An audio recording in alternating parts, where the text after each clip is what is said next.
Coming up today, South Korea and Iran seal business deals worth tens of billions of dollars as their leaders hold a historic summit in Tehran. Seoul's defense ministry warns North Korea could conduct a fifth nuclear test before, during or shortly after its Workers' Party Congress that begins on Friday. First strong winds and heavy downpours hit Korea's southern island of Jeju, disrupting flight services and leaving thousands of people stranded at the airport. Stay tuned for these stories and more.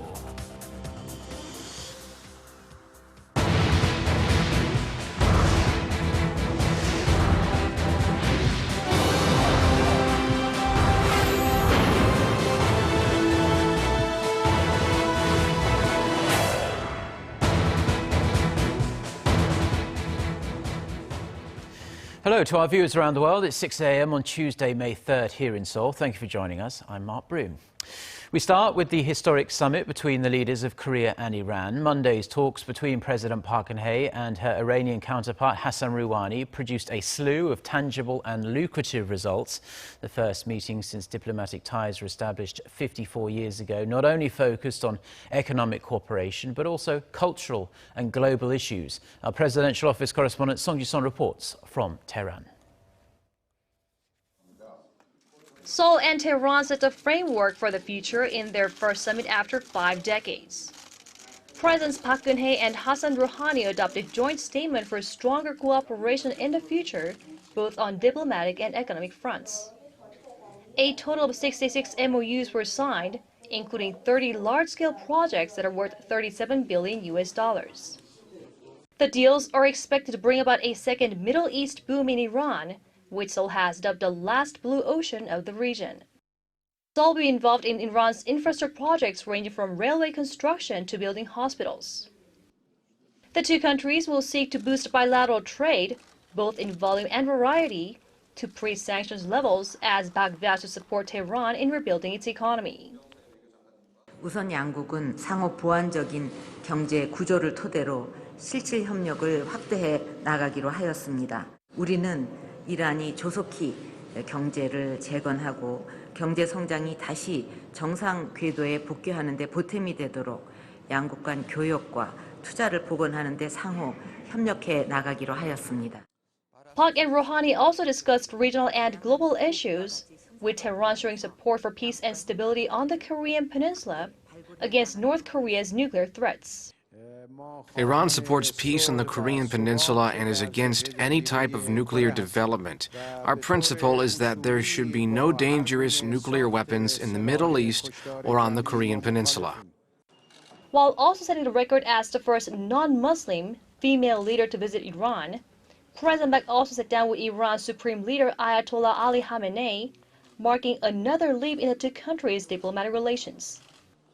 On Tuesday, President Bae will reveal support to help Korean companies enter the Iranian market, attending a business forum prepared for the 236 business leaders who made the trip to Tehran, the largest delegation ever to accompany a state visit. Song Ji-son, Arirang News, Tehran.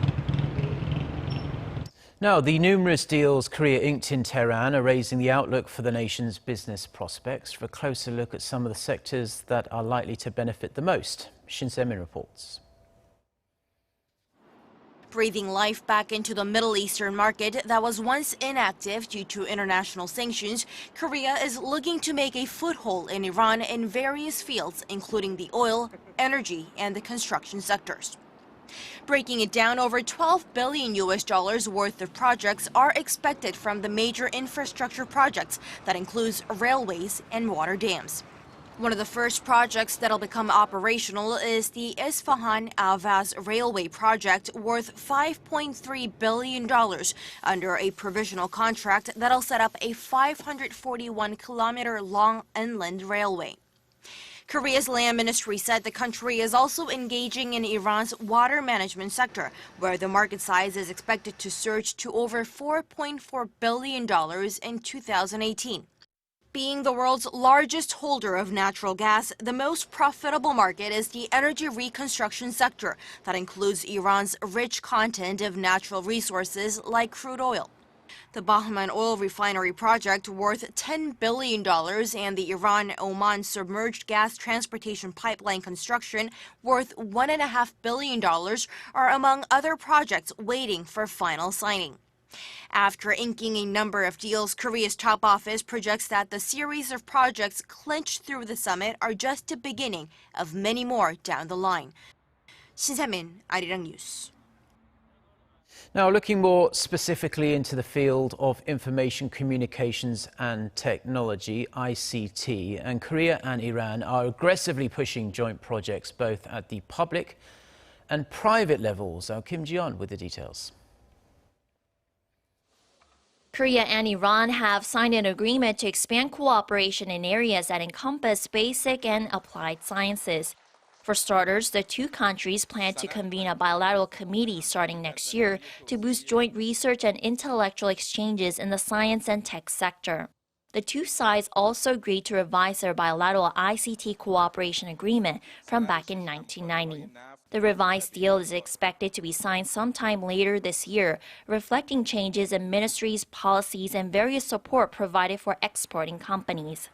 Related state-run research organizations under Korea's Ministry of Science, ICT, and Future Planning are also actively pursuing joint projects with their Iranian counterparts. The Electronics and Telecommunications Research Institute, or ETRI, and Iranian investment agency TEM Invest, which currently owns 50% of Iran's largest telecommunications operator TCI, have signed an agreement to become strategic partners in the commercialization and development of ICT in Iran.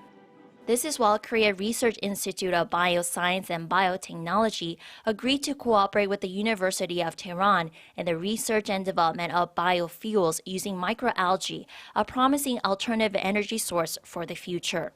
Korea's leading telecommunications operators, including KT and SK Telecom, have also made progress to advance into the Iranian market. KT has partnered up with Iran's TCI to expand broadband infrastructure there, while SK Telecom will be working with the country's energy ministry and state-run gas corporations to build smart systems utilizing the Internet of Things.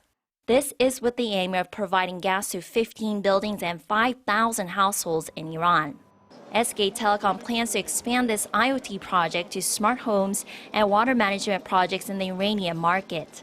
Multinational growth consulting firm Frost & Sullivan projected in December last year that the Iranian ICT market is set to grow at an average rate of around 9% annually to reach $28.9 billion by 2020. Kim Ji-yeon, Arirang News. Now, in other news, North Korea's Workers' Party Congress is set to begin on this Friday, and South Korea is concerned Pyongyang will mark the rare event with a fifth nuclear test, as experts say preparations have already been completed. Kim Hyun-bin reports. South Korea's defense ministry on Monday reiterated that North Korea could conduct another nuclear test before or soon after a rare party Congress slated for this week. There is a possibility that the North could conduct an additional nuclear test and fire off a mid- or long-range missile around the party Congress.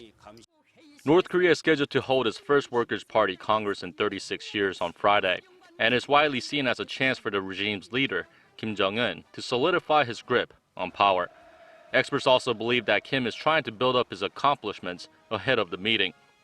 North Korea conducted its fourth nuclear test in January, followed by an intercontinental ballistic missile launch the following month, and numerous mid-range ballistic missile tests in recent weeks. South Korea's Unification Ministry said that Seoul is closely monitoring the situation, but no particular signs of a test have been detected. That's in sync with analysis of recent satellite imagery by North Korea monitoring website 38 North, which says Saturday that there are signs of continued low-level activity at the North's Punggye-ri nuclear test site. It pointed to a few trailers and mining carts, but noted that it is impossible to tell whether the activity is related to maintenance or test preparations. The site did say, however, the North's nuclear test in January shows it has the ability to conduct another nuclear test relatively unnoticed, and with little or no warning. Kim Hyun-bin, Arirang News.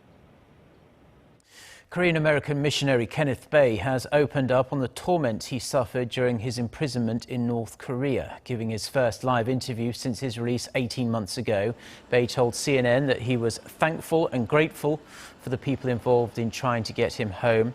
He recalled how he worked from 8 a.m. to 6 p.m. every day, working on the field, carrying rocks and shoveling coal. Bae, who spent almost 2 years imprisoned with hard labor, said the verbal abuse he had to endure was almost as bad as the physical pain. He recalled how one official taunted him by saying the US had forgotten about him and that he would be stuck in the North until he was 60. Bae was the longest-held American imprisoned in North Korea since the Korean War. In 2013, he was found guilty of unspecified hostile acts and sentenced to 15 years of hard labor. He was released in November 2014.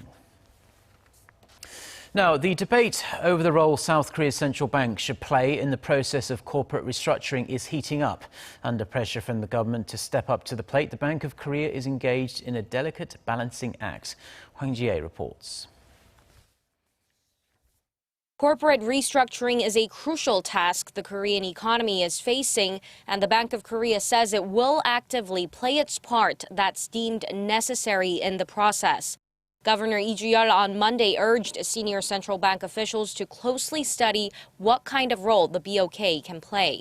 He also asked officials to thoroughly discuss issues related to raising capital for state-owned banks to support the government's restructuring drive in a task force of related ministries and regulatory bodies set to launch later this week. The governor's comments come as pressure piles up on the BOK to engage in providing the funds needed for overhauling the country's cash-strapped shipping and shipbuilding companies.